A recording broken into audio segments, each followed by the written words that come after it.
Hello, everyone. I'm Harvey Brownstone, and today's very special guest is a man whose monumental contributions to the world of musical theater can hardly be overstated.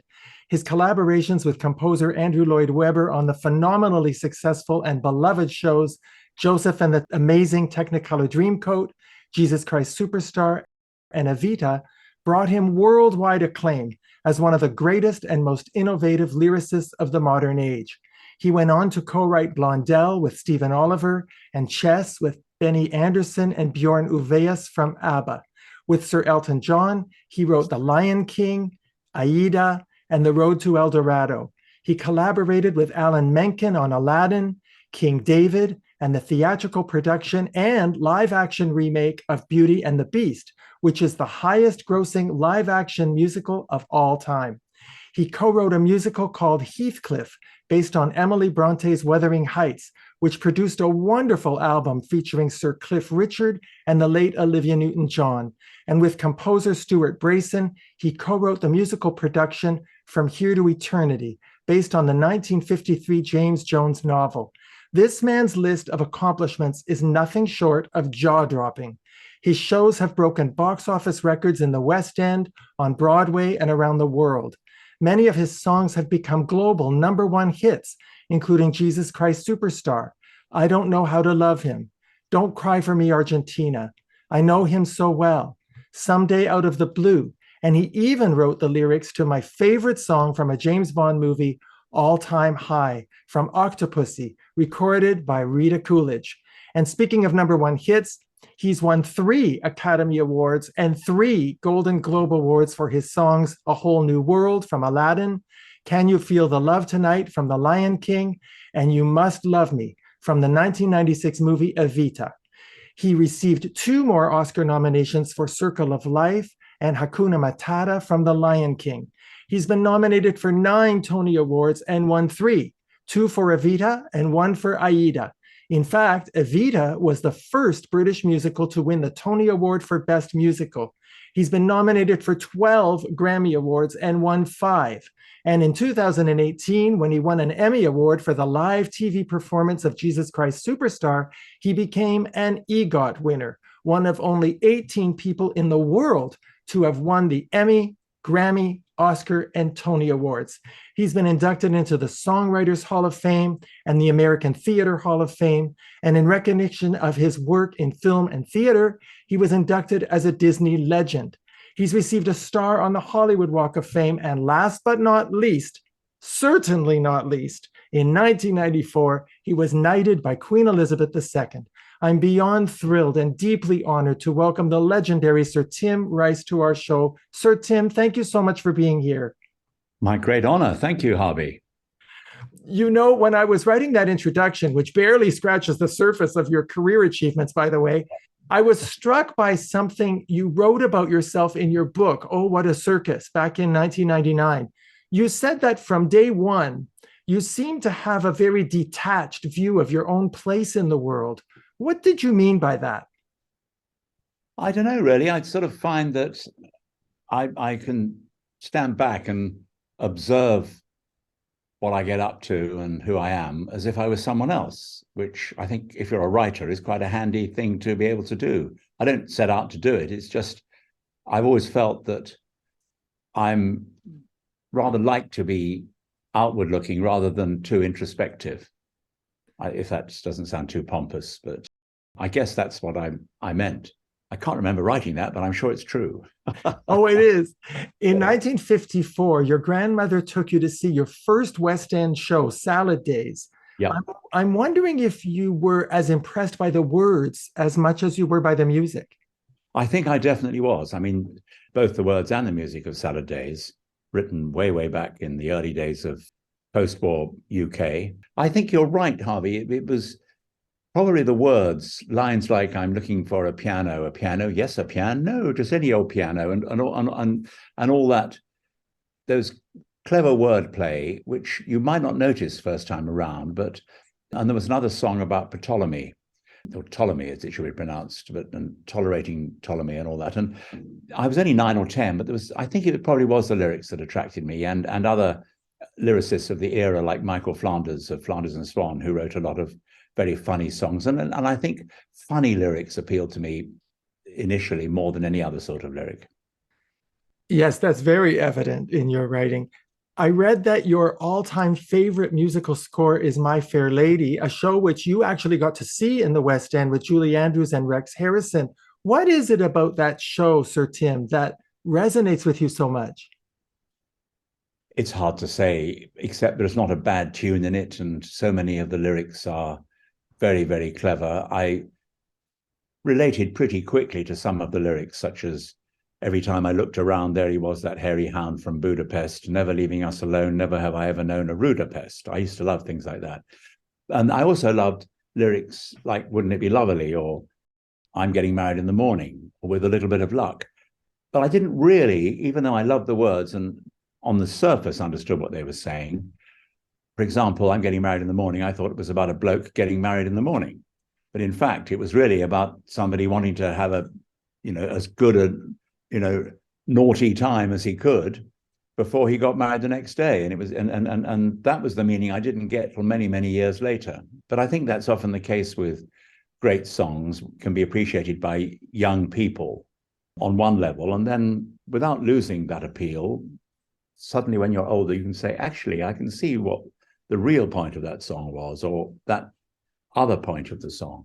And I used to enjoy My Fair Lady at the age of 10 or 11 enormously, but even more so when I found out exactly what some of the songs were driving at.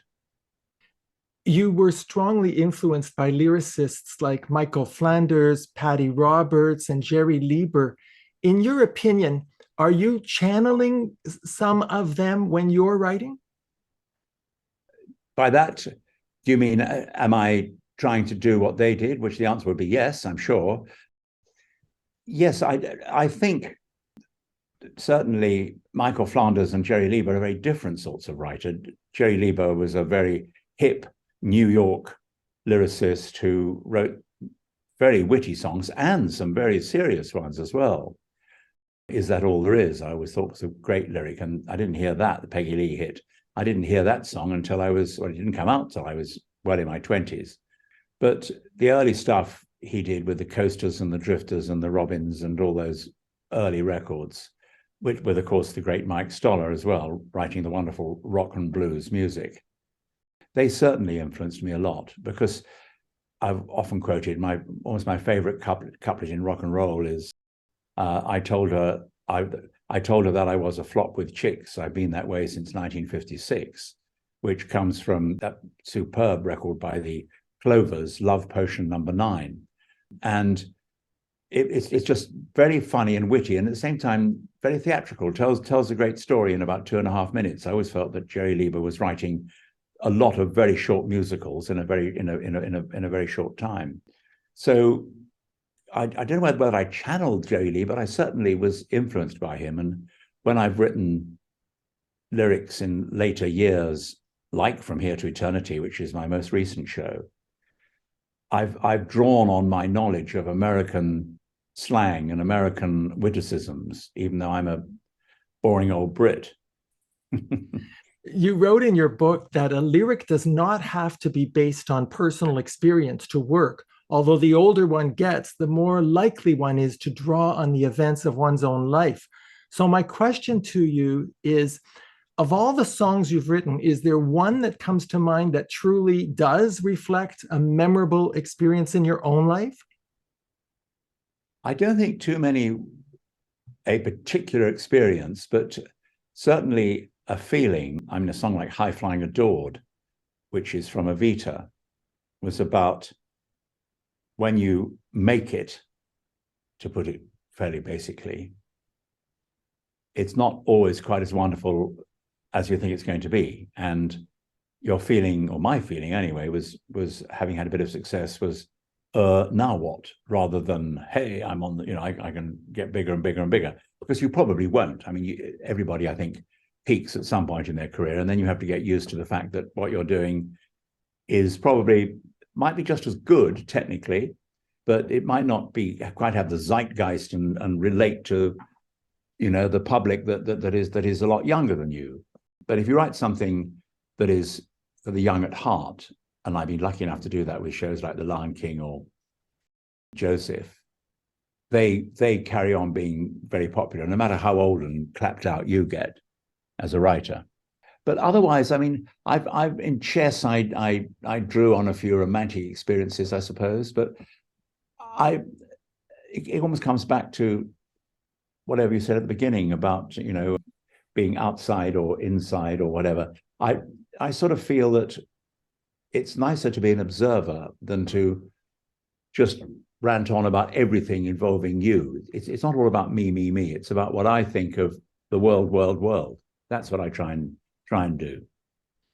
Well, it's a skill and it's a perspective that has served you well and has created enormous longevity in your work. With every collaborator you've worked with, except Elton John, the music came first and then you wrote the words. With Elton John, the words came first. Do you know why he wanted it that way? Not really, except that he always writes that way with all those wonderful songs he's written over the years, over the decades with Bernie Taupin. In every case, as I understand it, the words came first, which is quite extraordinary. Sometimes you think that's amazing. You know, these wonderful lyrics and then somehow written, you know, not shoehorned, that would be the wrong word, but somehow made to fit perfectly like a wedding suit or into a beautiful tune. But I found that worked when I was working with Elton. It was a different discipline. I had more freedom in a way, but that's not always a good thing for a lyricist. I think a composer often needs freedom so he can take his melodies or whatever, he can take them in any direction. And music is more abstract on its own than words, which by definition have to be fairly specific. So if the composer in most collaborations is able to be free, the lyricist has to be quite disciplined and bound by the limitations that the tune has. If you don't have a tune, if you're writing the words first, then this gives the lyricist a chance to be free. And that's great, except it can mean that you might not be as concise or as direct as you should have been. You have to be very careful not to start waffling, as I am at the moment, really, not to start rambling on because you know you don't have to say something in 9 syllables. And by and large, something said in 9 syllables rather than in 9 sentences will be more to the point and more interesting. But of course, if you think about it, your lyricist writes verse 1 and he may have a rhyming pattern in his head, but then once he's written that, verse 2 has to fit that pattern. So in a way, your freedom has already gone. But of course, you can then go back to verse 1 and change the rhyming pattern if you feel it's not working. But whatever happens, you've got to have verse 1, 2, 3, 4, and 5 all fitting the same tune that you haven't even heard yet. So it's an interesting way round of doing it. And I'm quite happy doing it both ways. I think in some respects, it can be easier to work to a tune, but because that will inspire thoughts. It might be romantic, it might be a rocker, it might be an argument or whatever. But there again, whichever way around you do it for musicals or for the theatre, both parties have got to know more or less what's going on when that song is being sung. So if I'm writing with Andrew, say, who likes to write the music first, we would discuss a scene, say in Evita, we'd say, right, this scene is an argument between Ava and Che Guevara or whatever. This scene is Ava speaking on a balcony to 10,000 fans in the square. This scene is a love song. This is a seductive song. Whatever it is, the composer, Andrew, would have discussed it with me, and he would then write a tune knowing what sort of scene it's going to be. He hasn't got any lyrics. He might have a title, but not much more than that. And so when I sit down to write the words to his tune, it's the right sort of tune. And if it's a song like Don't Cry for Me, Argentina, or even High Flying Adore, which we were talking about earlier, I kind of already know what I've got to say because we've discussed it even before the tune was written. Story has to come first. Story is king. It's just fascinating, the whole process. When you were writing the lyrics for songs that were part of a show, did you ever think about a song's potential to become a hit beyond the confines of the show? Or were you thinking of the song solely in the context of the show? I think a bit of both. I think the most important thing, beyond any doubt, is that it works in the show. You know, you can't just stick in Heartbreak Hotel or All Shook Up or something in, you know, I mean, a song which may be brilliant and the number one record, unless it fits into the show. So there's a bit of both, but I would say that 80% of the writing of the show, or maybe even more than that, 95%, it has to serve the story, has to serve the characters, has to, each song has to be what that character should say at that point. Now, having said that, you always think, well, it'd be quite nice if we did have a song that was a hit outside the score, if it was a hit on the radio, if it was people bought the records. And as I often did with songs when I was young, I would sometimes love songs. I mean, like True Love, Grace Kelly, Bing Crosby. And I wouldn't know initially when I bought the song that it was part of high society. And if it's great to have a song like I Don't Know How to Love Him, which was our first big single hit record. I'm sure a lot of people who bought that had no idea it was part of Jesus Christ Superstar. Or even more crucially, a song like One Night in Bangkok, which was a big hit in America as a rock record, as a pop record, as a radio hit, and got to number 3, I think. And I think comparatively few people realized it was from a musical. It didn't sound like it was from a musical, but it actually has a plot. And a lot of disc jockeys would be saying on the radio, I heard it when it was on the charts in America, they'd say, well, it's a great record, but I haven't a clue what it's about, but never mind. You know, and people actually say, we're not sure what it's about. Or they'd say, that's, you know, what's all this thing about chess and the Philippines and massage parlors and everything? Didn't matter, it was a good record. And it fitted the show perfectly, and it worked as a pop record outside the show. So the answer really is, the show must come first, the demands of the story, but if you can get something that is out there on its own, that's great too. Absolutely. I want to ask you about Jesus Christ Superstar. Was there ever any truth to the rumor that John Lennon and Yoko Ono were going to star in that show? No, I don't think so. All we know is that, or all I know really, is that, I mean, John and Yoko were on the front page of the papers almost every day about that time. And we were just releasing Superstar in England towards the end of 1969. And this was actually just the single, one single from Superstar. And the record it was just the song, Murray Head singing Jesus Christ Superstar. It was just that the title song. And it made a bit of an impression. It wasn't actually a hit in England, funnily enough, but it was a hit in several countries as a single without, and it said from the show Jesus Christ on it. It wasn't even called Jesus Christ Superstar. But we hadn't quite written the show, but this was a kind of dipping our toes into the water to see if people would be interested in a rock treatment of something that mentioned Jesus by name. That was quite controversial then. And somehow, some reporter, because John and Yoko were always in the papers, and they probably, each paper had I would think probably had a John and Yoko journalist, you know, somebody who was attached to them, and his only job or her only job was to get stories, whatever they were doing that day. And somebody suggested somewhere, whether or not suggested actually to John and Yoko, I don't know, would you be interested in playing Jesus Christ? And apparently he said, probably joking, well, only if Yoko can play Mary Magdalene.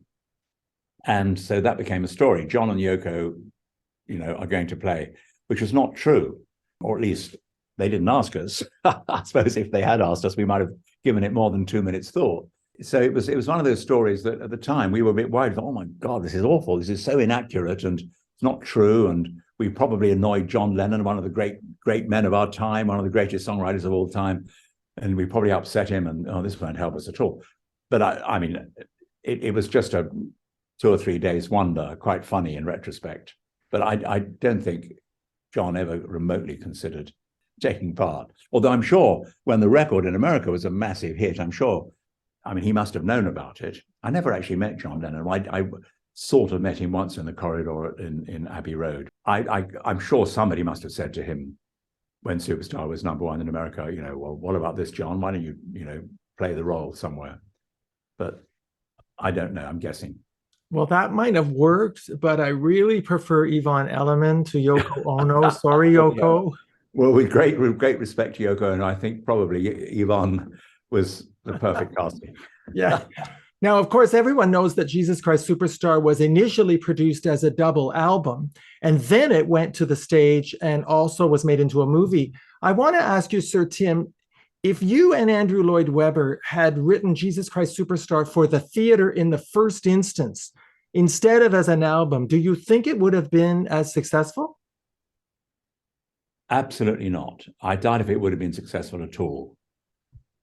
The thing is, we did really begin, our first thoughts was to write it as a theatre piece. We wanted to write for the theatre, but nobody wanted to get involved with it in the UK theatre world. Some of them were a bit, the producers of the time, some of them were a bit wary about doing anything that mentioned religion, or especially mentioning it so specifically. And we were unknown. It was clearly going to be a fairly expensive show, and it was quite a big cast and everything. And we had no interest whatsoever. And almost as a last resort, our agent, our manager, David Land, very astutely approached a record company. And because it was on record, we were able to use far more forces. We had a big orchestra, we had choirs. I mean, MCA Records were very generous. They gave us the money to do all this because we were skint. But I think if some theatrical producer had taken it up, they would have said quite rightly, well, we must do a tryout in some theater out of town and see how it goes. And of course, in 1969, 1970, the technology to mix a rock group and an orchestra and singers, all that would have been virtually impossible to do well on stage. And they wouldn't have been able to afford to have a reasonable sized cast. And I think it would have run for 2 or 3 weeks in some out-of-town theatre, and that would have been the last we'd heard of it. So doing it on record changed the entire feel of the piece. It was rock. It's a very good rock album.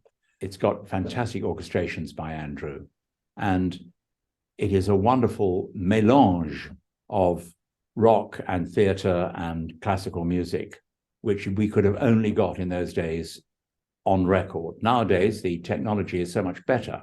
When we did the show on Broadway, we had a lot of trouble. We were a bit ahead of our time, and Broadway wasn't really quite ready for a loud rock musical, although Hair had done well. But Hair was a great influence on us, certainly on me.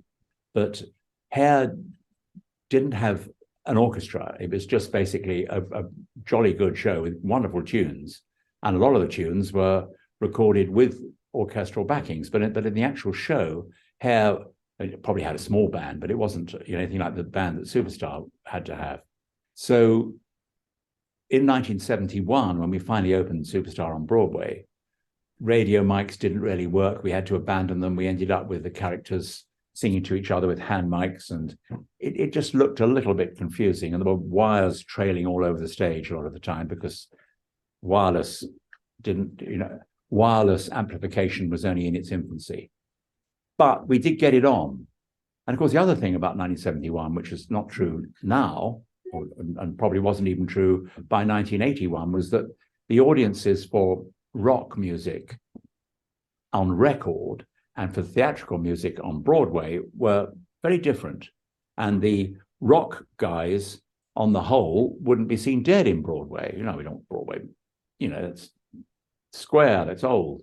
And the Broadway audiences said, we don't want rock, it's too loud. So we didn't really have we hadn't yet built up, as we and many other shows did, an audience which had grown up on rock music, but was now a little bit older and wanted to get into theatre as well. And we were, I guess, accidentally to the forefront of bringing rock to theatre. Oh, you sure were. The concept of making it as an album first, I think, is just brilliant. But as you know, we were told it was brilliant, and we were told what great innovators. And we were in a way, but it was forced upon us. Wasn't our original idea. We would have probably, as I said earlier, we probably would have gone down the tubes if we tried to do it only as a theatre piece. Well, there were a lot of risks of going down the tubes. I mean, Jesus Christ Superstar was an extremely controversial piece. And because you were the lyricist, you had to contend with a lot of protests and tirades from some clergymen who said the lyrics were sacrilegious. There were rabbis who complained of anti-Semitism, and even some members of the Black community who complained that Judas, played by Broadway veteran Ben Vereen, was Black. Now, if I remember correctly, Sir Tim, for the most part, you simply ignored that criticism. Looking back, are you happy with the way that you dealt with it? Well, I'm not sure we did deal with it in a sense of getting into too many arguments about it. There were some, protesters who, frankly, were slightly deranged, but there were some people who put forward good arguments about why they didn't approve of it. But a lot of people said, well, you didn't put the resurrection in. But the point was, it was Judas was the hero, really. I mean, the hero in the sense he was the character through whose eyes we were seeing the story of Jesus. And Judas at the time didn't believe Jesus was God. He may have, but towards the end, certainly in our piece, he begins to think, well, what have I done? So many people follow this man, and he seems to be a good man, and he's somebody I followed and supported. But maybe I've done the wrong thing here, and but from Judas's point of view, the resurrection didn't exist, because when Judas dies, he dies not knowing about the resurrection, and we don't deal with the resurrection. We do have the crucifixion showing that the man Judas betrayed is executed, but after that, there's a very beautiful piece of music from Andrew, which is the Gethsemane theme played orchestrally, and if you wanted to take that as the resurrection, you could. But I used to say rather facetiously at the time, well, we didn't put in the Gettysburg Address, but that doesn't mean to say we're denying the Gettysburg Address. So just as we didn't put in the resurrection, doesn't mean to say we're denying it, which is just not part of our, if you like, our sort of plan. I mean, it's not part of our story. It's Judas's story. And we were, I think, I'm proud to say, we were very ahead of our time, I think, in diverse casting. There were a lot of Black guys and gals in the show and in various productions of Superstar way back. And here was a show written by two white Brits, and yet we managed to get a very multiracial cast, and it was done entirely on merit. We've had all different colors of all characters in the piece, and Mary Magdalene in the very first Superstar was Oriental, and that's great. It didn't really matter. I mean, it didn't matter at all. It was just whoever did it best. That was the thing. One of the most impressive things about your songwriting, sir, in my opinion, is your ability to write songs from a woman's point of view. Songs like I Don't Know How to Love Him, I Know Him So Well, I'd Be Surprisingly Good for You, and Ziggy. Those are just a few examples that come to mind. Where does your ability to intuit the feminine sensibility come from? I don't know if that's true. I think it's again a thing is of not trying to, because I've never tried to make every song about me.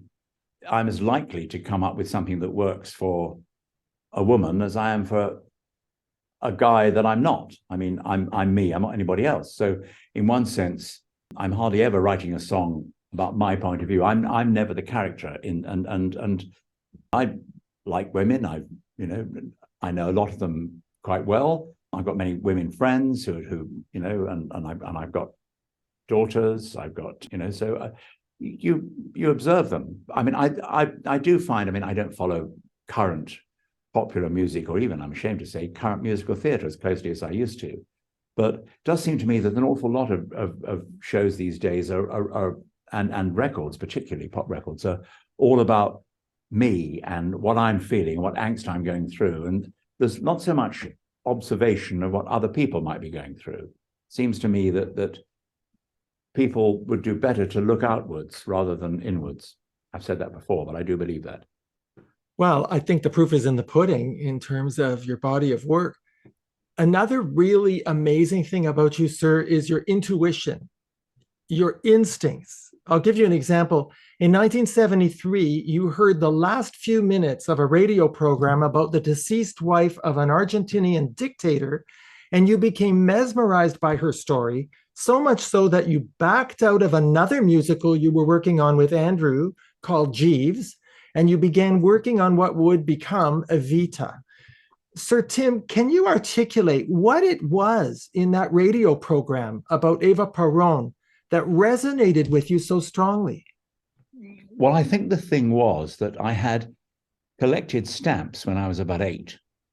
And the Argentine stamps, which were at the front of my little album, because Argentina was, I think, alphabetically the first country in my album. I mean, Albania wasn't in. I mean, if there'd been an Albanian page, I might have written a musical many years later about King Zog or something. But Eva Peron was on the Argentine stamps, and I didn't know anything about her, but I found out, even at the age of 8 or 9, who is this lady.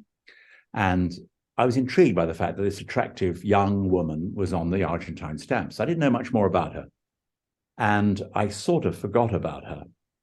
But every so often, and hardly ever, her name might get mentioned somewhere, and I'd always say, oh, yes, she's on my stamp collection. But I still didn't know very much. And I was listening to the radio pre-sat nav. I mean, if there'd been sat nav, I would never have written Evita, because I was late getting to dinner or something. And I got lost in my car. I was driving and there was no sat nav. I didn't know where I was. And I had the radio on. The car did have a radio. It was 1971. We got that far. 1973, sorry. And there was a program about Eva Peron. And I think I caught the beginning of it, actually. I can't remember, but I only heard a tiny bit of it because I then found out where I was going and got out of the car. And I thought, gosh, I didn't know this about this woman who I remember from my stamp collection. And it was really because she'd made a tiny impact on me when I was 8 or 9 that I was intrigued to find out more about her when I was 23 or 24. Actually, I was older than that. I was about 28, I think. And I listened to a repeat of the program, and I thought, this is amazing. And it was part of a series of heroes of our time, or demigods of our time or something. And also in that series was James Dean, who I had heard of and knew quite a bit about. So I was intrigued. I thought, if Eva Peron can be equated with James Dean, this is very interesting. And the more research I did on Eva, and it was quite hard to find anything. There were no books I could get hold of at the time. I found out 1 or 2 things about her. I had great help from a lovely man called Fred Sill, who was the Latin American head of promotions and publicity for Jesus Christ Superstar. And I got to know Fred when he was promoting Superstar in Latin America. And I mentioned Eva Peron to him, and he said, oh, it is, great, great story. But nobody in England really heard of Eva Peron at that point, or so it seemed. And not that many in America, to be honest. And the more I went into it, the more I thought, this is a great story. It's also got some of the elements of Superstar, and yet it's also very different from Superstar. So it seemed to me that it would suit our style. And I did abandon the piece I was working on with Andrew on Jeeves, which could have been nice, but I didn't feel it was really going anywhere. And also I felt it was rather old-fashioned. And I thought, well, we might well write a piece like that when we're 70, although we haven't. But I think, and again, it's because we probably weren't, or I wasn't probably thinking about me. I was kind of able to step aside and say, this is what we're good at. We should, carry on in that sort of vein. We've merged contemporary rock music with other styles, and it's worked. So, I mean, that was really it. But I was lucky that I knew about Eva Peron when I was about 8. That was what really did it. I was reliving my childhood. Well, it's so fascinating to me that you were always going against the grain. When you and Andrew were writing Jesus Christ Superstar, people told you the show would not succeed because the story of Jesus Christ was too well known. And then when you were writing Evita, people said the show would not succeed because no one knew anything about Eva Peron and she wasn't well known enough. But you just knew the show would be a success. How did you summon the strength to just keep going and tune out all that noise and follow your own instincts? Well, to be honest, Harvey, we didn't know, or I didn't know, that Evita would be a success. We'd had the one big hit with Superstar. Joseph was sort of coming up in a sort of gentle way behind it, even though we wrote Joseph before it. So we were still slightly regarded as one-hit wonders, and I thought we might well be one-hit wonders.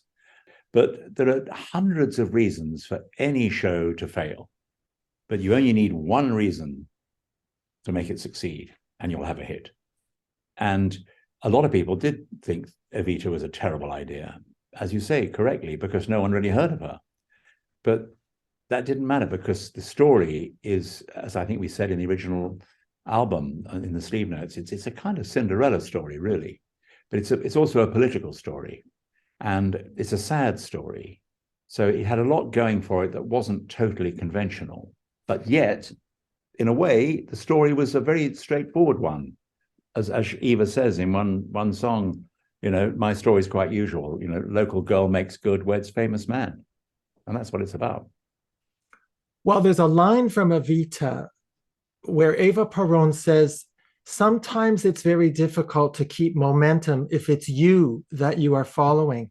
I think that's such a profound statement. Did you ever feel that way at times during your career? It's a good one. Somebody else in my life signaled that one. Anyway, yeah, I don't remember writing the line particularly, thinking this is entirely what's happening to us. But it's one of those lines. I think, again, I was trying to be Ava rather than relate it too much to me. But I suppose, in a way, it is difficult if you're being followed. Right? I mean, if you're following, you just know, I like that person, I like that idea, I like this cause, and you follow it. And that's, you might be a terrible person or a terrible cause, but it's at least you're pretty confident that that's what you want to do. If you're the person that you're following, or you're the person that's leading, it's, you're full of doubt. Well, you should be. If you're not full of doubt when you're leading people, then you're probably a dictator or a fascist. But if you're aware all the time that, as I think Ava probably was, that it's not easy at the top, but you won't get any sympathy. I mean, there's no point in going out on the balcony. Well, actually, Eva did do that in a way, didn't she? She said, "Don't cry me, Archina." She was looking for sympathy, which she didn't really remotely deserve or need.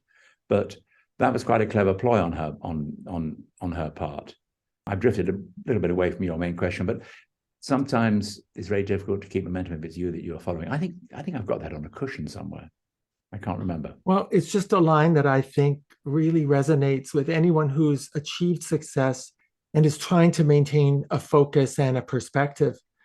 Now, I'm sure you're aware that the late, great Olivia Newton-John very much wanted to star in a movie version of Evita way back in the early 80s. She talked about it a lot, but it never happened. And then Madonna made the movie. Do you think Olivia Newton-John would have made a good Eva Peron?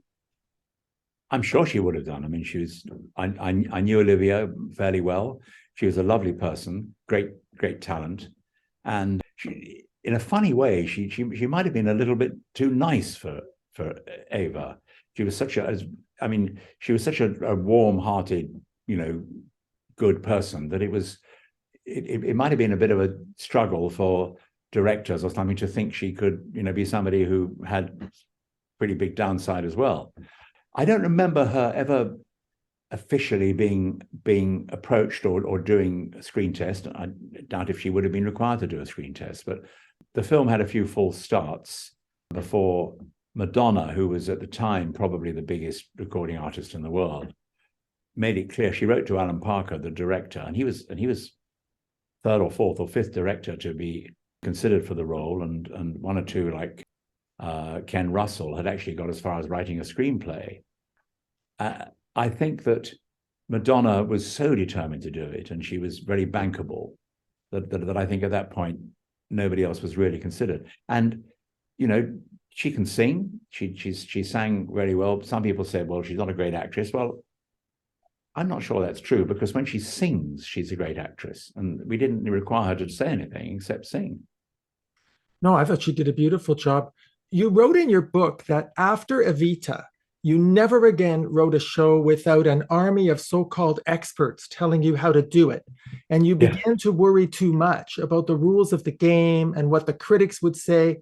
You also said that originality and hunger for success, which are the two driving forces of inspiration, inevitably lose their power as time goes by. But Sir Tim, look at the success you've had since Evita. Don't you think you've been tremendously adept over the years at staying true to your own instincts and your own creativity? Yes, I think to a certain extent. Yes, I've met the right people, and I've got to read my book again, because you're quoting stuff which I think that sounds quite interesting. Who said that? And then I think, oh, hang on, it was me. Yes. Yes, it's.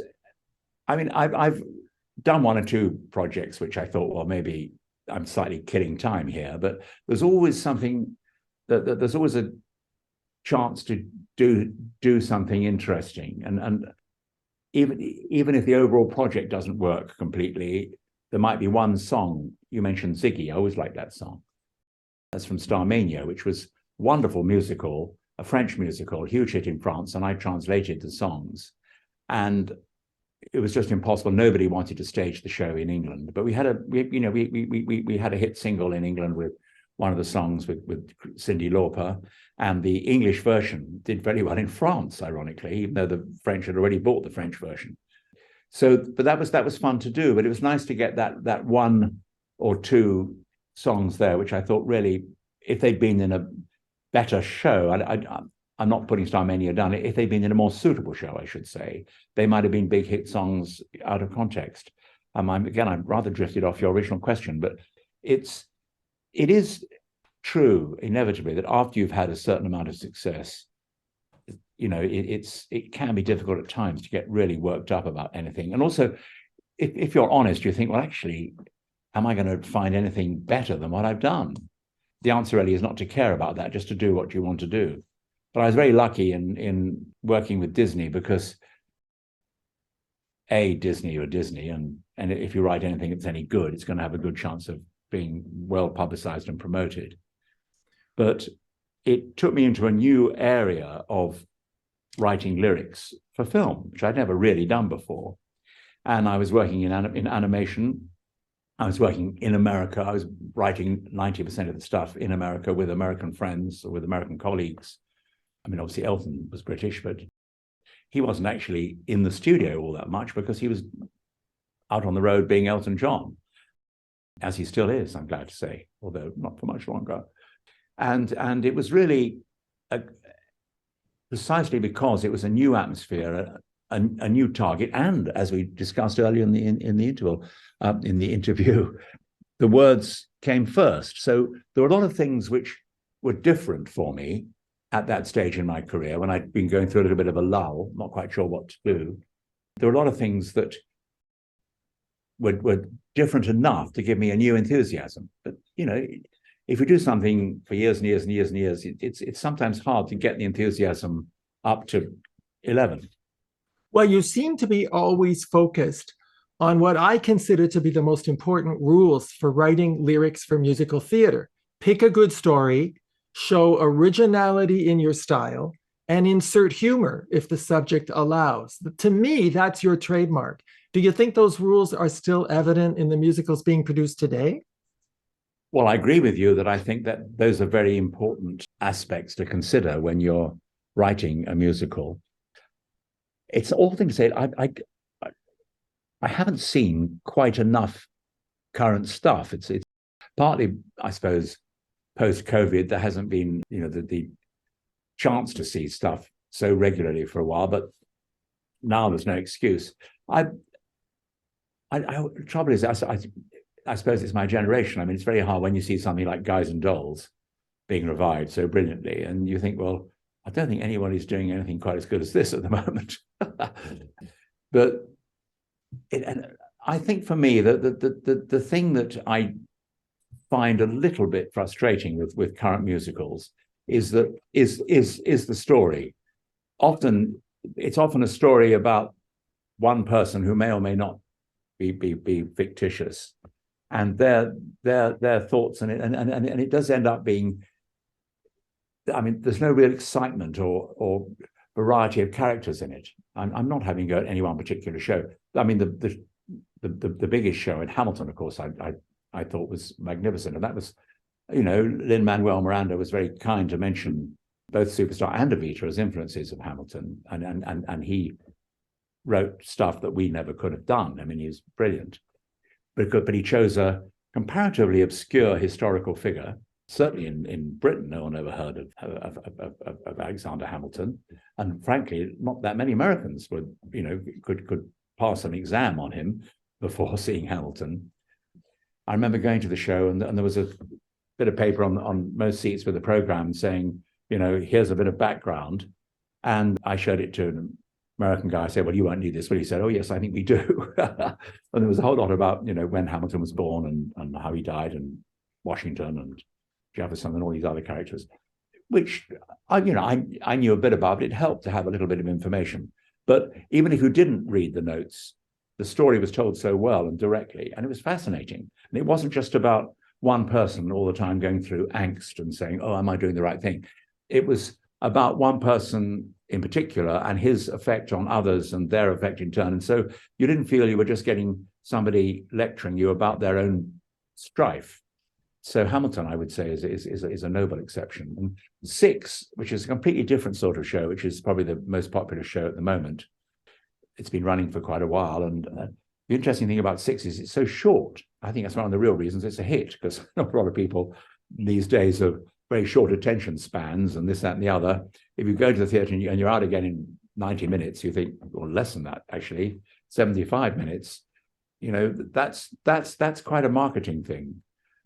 People don't necessarily want more bang for their buck; they want quicker bang for their buck. I enjoyed Six. I mean, it's rather like a sort of, you know, super witty Spice Girls concert, you know, which is in a way a compliment. But and the ladies who sang it on Broadway the night I saw it were terrific. And the other thing is, it is a good story, even if the story as a sort of linear account of Henry VIII's reign isn't there. I mean, sort of, frankly, it doesn't deal with an awful lot of Henry VIII's problems. And why should it? It's only dealing with Henry VIII's normally unpleasant treatment of his wives. And that's very interesting. And just the fact that the one king of England that everybody's heard of is Henry VIII. So that's a good move. I mean, if it was about Henry III, or, you know, I don't know, William and Mary, I doubt if it would have pulled in quite so many punters, however good it would have been. Yeah, for sure. Now, I cannot resist asking you about Elvis Presley. I know you saw him perform in Las Vegas a few times. You met him briefly in his hotel suite after one of his shows. And in 1976, he recorded one of your songs, a ballad entitled It's Easy for You, which is actually the last track on his very last album, Moody Blue. Sir Tim, what did you think of that recording? I thought it was, well, I was thrilled that Elvis had spent at least 10 minutes studying the lyrics. And the fact that he sang something we'd written was terrific. It was a great, great thrill. And this was quite early on in our career. We hadn't had an awful lot of cover versions.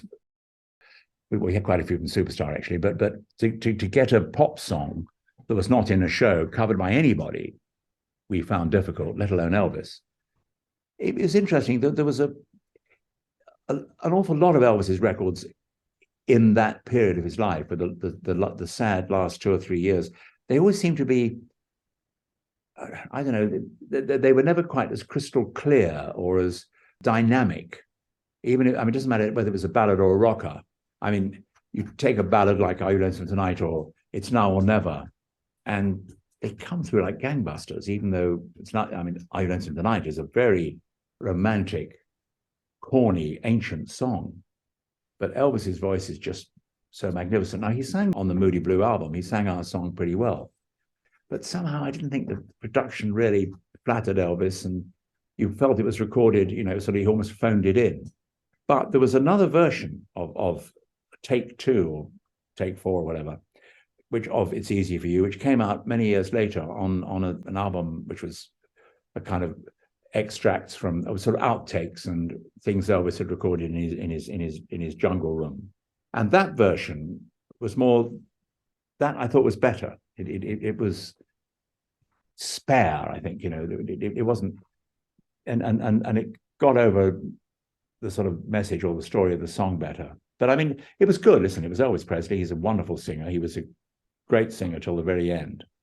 I just felt that, and whenever I look at his films, I mean, if ever an old Elvis film comes on the telly, I always have to watch it, even though I know some of them are truly grisly.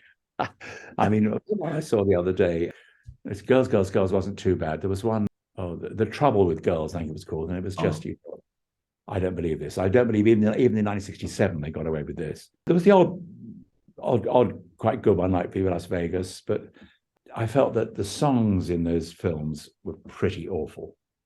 They were, for sure. And it was sad because but then when he came out of the films and got into Vegas, and he got back into the studio, he did make some really good records like Suspicious Minds and In the Ghetto particularly, and Always on My Mind and things like that.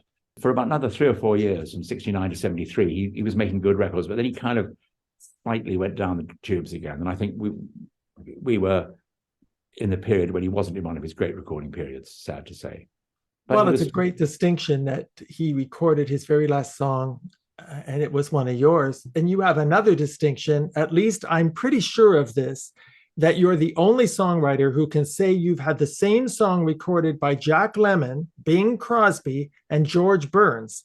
The song is called The Only Way to Go, which you co-wrote with Marvin Hamlisch. Yes. Did you and Marvin ever consider writing a whole show together? Yes, we did. We talked about it. In fact, I think I mentioned chess, my idea for chess to Marvin, which I don't think, I mean, he was doing something else. I mean, we certainly discussed it. He approached me at one point, not that long before he died. I mean, that was shocking. He died so young. And it was basically to do with Hans Christian Andersen. But there's been a wonderful musical, the Hans Christian Andersen musical with, Inchworm and Wonderful, Wonderful Copenhagen and all that. And I thought, this has been done so brilliantly, and the songs are still loved and played and performed. And I didn't really, it was to be linked to the 200th anniversary of Hans Christian Andersen's birth or something like that. And I rather said to Marvin, after a lot of thought, I said, I really don't think this is for me. And I don't think the piece ever functioned. I know one other songwriter in Britain who Marvin approached, and he may well have approached some before me as well, I don't know, but it just didn't seem right. But I would have loved to have done something with Marvin, because he wrote some marvelous tunes. I mean, I did do 1 or 2 other songs with Marvin, did a couple in a film that Lauren Bacall was in, and I wouldn't say that they were the most glorious moments of either of our careers, and probably not even of Lauren Bacall's, but it was great to meet her. She was an amazing lady. Well, talk about amazing ladies. You got to meet Queen Elizabeth II several times. In 1986, you and Andrew wrote a show for the Queen's 60th birthday called Cricket, which was performed at Windsor Castle. And of course, Her Majesty the Queen knighted you in 1994. Can you share any memories with us of the times you spent with the Queen? Well, I would never claim to be a close personal friend of the Queen, but I was lucky enough to meet her several times. And cricket, I mean, I don't think she was that interested in cricket, but she loved racing. And when, thanks to Andrew, really, who was Prince Edward at the time, a young man, was working for Andrew's theatre company. And Prince Edward said to Andrew, could you write something for my for my mother's 60th birthday? And Andrew very kindly suggested that I do something with him. And we wrote this 30-minute funny little mini musical, which was about I mean, obviously, if you don't understand cricket, you may be struggling, but it's a bit like baseball. And basically, it was about the hero, who was a very good cricketer. And he had to make a very difficult decision between playing for his cricket team and trying to get his fiancée back from the clutches of an evil racing man. And the Queen, of course, loved racing, horse racing. So we had the horse racing community were the villains. And we had a wonderful character called Vincent St. Ledger. And Vincent was a cad of the First Order. And he tried to lure our hero's girlfriend away. And I mean, it was a spoof. And it was actually quite funny. And I enjoyed writing it. I mean, I had to do a lot of work because I just, write 6 or 7 scenes in about 10 days.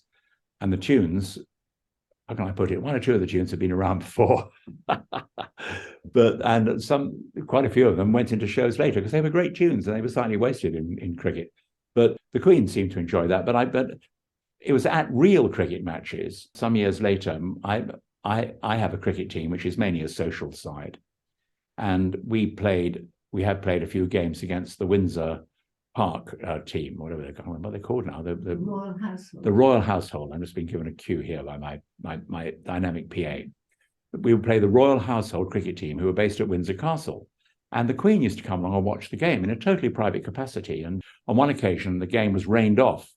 And we played about 20 minutes or so, and that was about it. And then we were all stuck in this wonderful marquee. And the Queen still came down.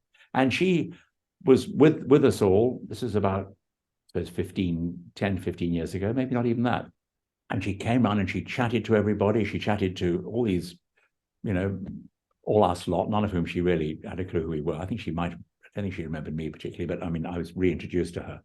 And she was absolutely charming. And then she presented me with a trophy for being captain of the winning team, even though we'd only played for 20 minutes.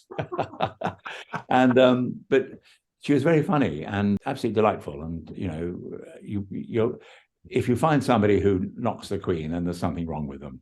Oh, she's beloved. And I will simply say that her son has very big shoes to fill. He has, but I'm confident he'll fill them. I mean, he's aware of that. He's not trying to outshine his late mother. He'll be absolutely fine.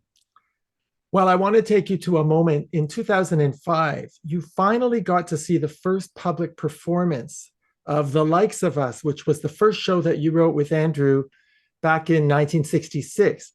And in 2005, Stephen Fry was the narrator. What went through your head as you were watching that show?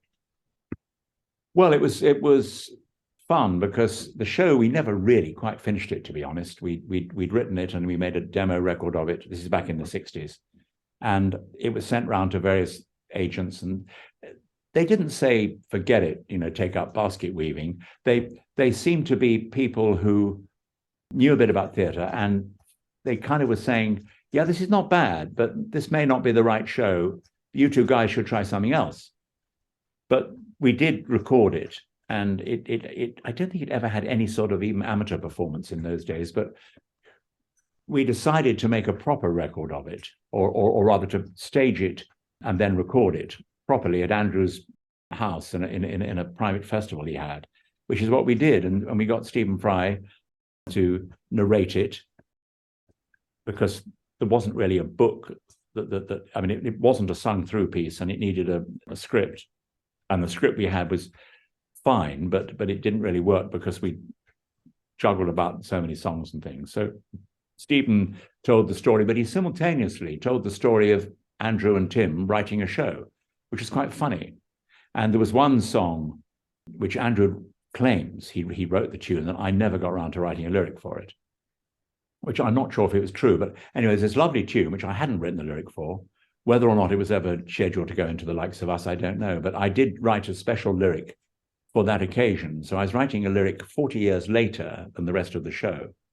And I was writing it trying to imitate what I would have done in 1965, which in turn was imitating what I thought Lionel Bart might have done in 1961. So it was... But the song was, it was rather a nice song sung by Sally Ann Triplett, who's a lovely, well-known British actress she played on Broadway. She was in The Last Ship, Sting's musical, among other things. And the song was called This Is My Time. And it's really rather a pretty song. So it was quite fun. We revisited The Likes of Us, and it has been done amazingly as a result of that album. It's been done a few times by amateur clubs and semi-professional outfits. There you were. I mean, you're seeing this in 2005 after so many years. You wrote in your book that you've never been moved to tears by any performances of your shows. But that was in 1999. Is that still true? Yeah, I think so.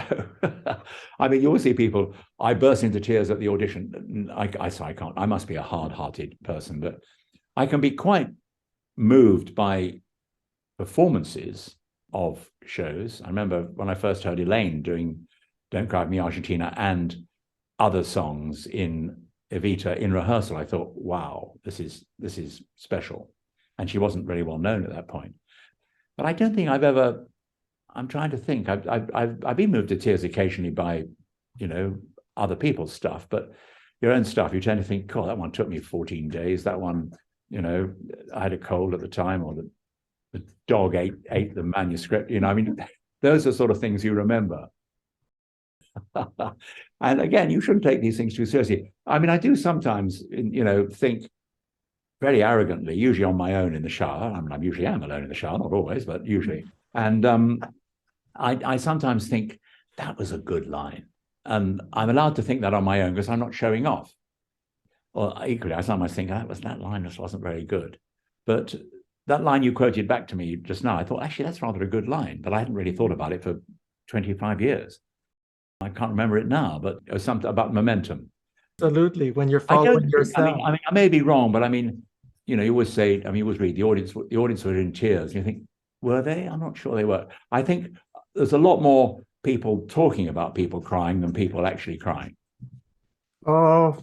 But I've been certainly moved by documentaries. Funny enough, I was very moved not that long ago watching a documentary about King George VI and seeing him saying goodbye to then Princess Elizabeth, and she and the Duke of Edinburgh. And I don't think he was probably just Prince Philip at that point. They were leaving to go on a tour of Africa, Kenya right. in particular, and he looked really ill, and you kind of felt that father and daughter were never going to see each other again. And I found that really quite sad. I was sort of semi-choking up watching that, even though, I mean that was a real event as well. And I think relationship between father and daughter, and indeed father and son, of course, but there's something particularly for me moving more than any. You've got two people in love and it doesn't work out. Yeah, tough. But father and son, father and daughter, you're bonded, and whatever goes wrong, you never lose them, I hope.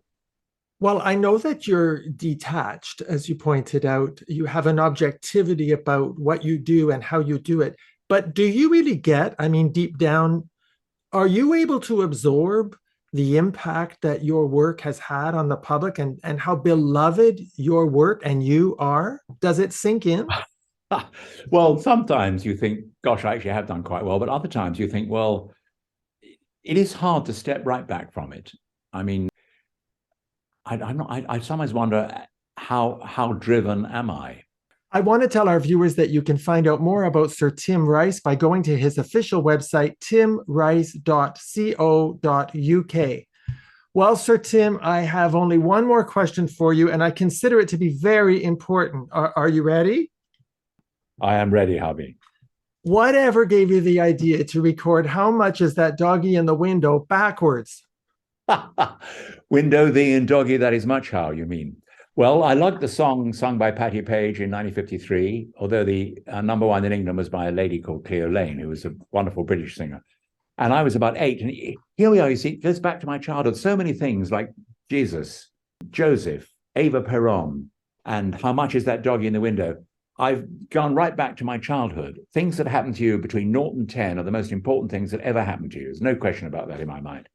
And there was a wonderful character, an actor called Humphrey Lestock, who I don't think was known in America at all, but he was a TV star in the 50s. And when How Much Is That Doggy in the Window was number one, he had a program called Whirligig every other Saturday night on British TV, black and white, small screen. Often the telly broke down halfway through. But he had another character called Mr. Turnip, who was a puppet, and Humphrey Lestock and Mr. Turnip would do a little number each week.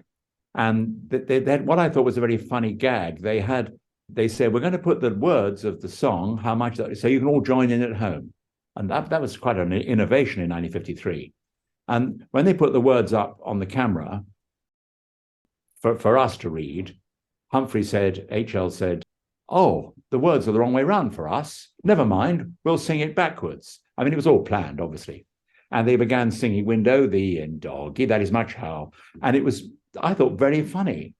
And I decided when we had a record contract with some company, a Polydor it was, after the success of Superstar, I managed to get us, me and Andrew had a deal to make records. I mean, all these guys probably hoped they'd get another Superstar, but all they got was a lot of really dodgy pop records. And one of them was "Window thee and doggy, that is much how, tail waggly thee with one thee."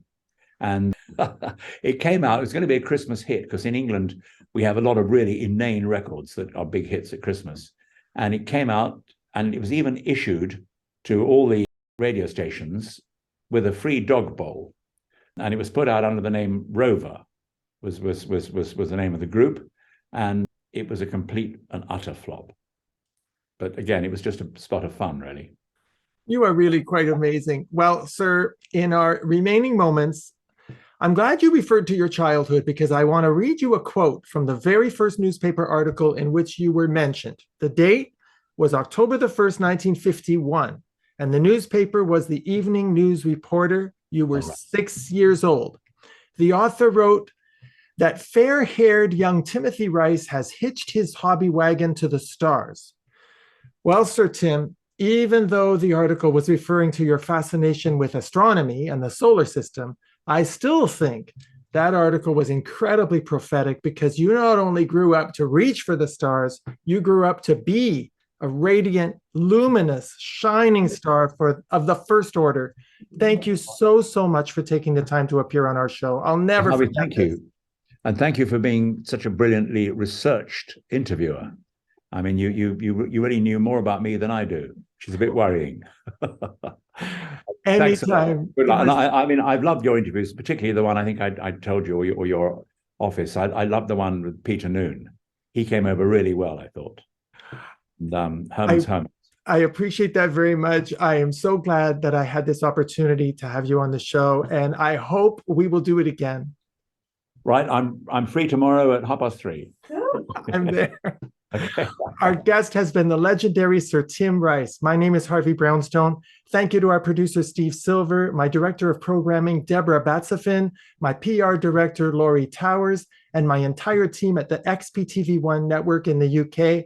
And a very special thanks to Eileen, who is the personal assistant for Sir Tim Rice, because she is the most efficient and dedicated and organized personal assistant I've ever dealt with. Thank you all for joining us. See you next time. Thanks for watching. Be sure to check out all the great interviews on the Harvey Brownstone Interviews YouTube channel. Don't forget to subscribe and ring the bell to be notified when new videos are posted.